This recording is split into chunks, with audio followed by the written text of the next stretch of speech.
তুমি আমার সন্তান হতে আমি সর্বশেষ পরীক্ষা করতে চাই। এই যে দেখতে পাচ্ছ এই সমুদ্রটা, এই সমুদ্রের পূর্বপাশে থাকবে তুমি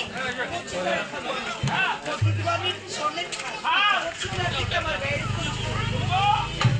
যদি স্বর্ণের কাছে তোমার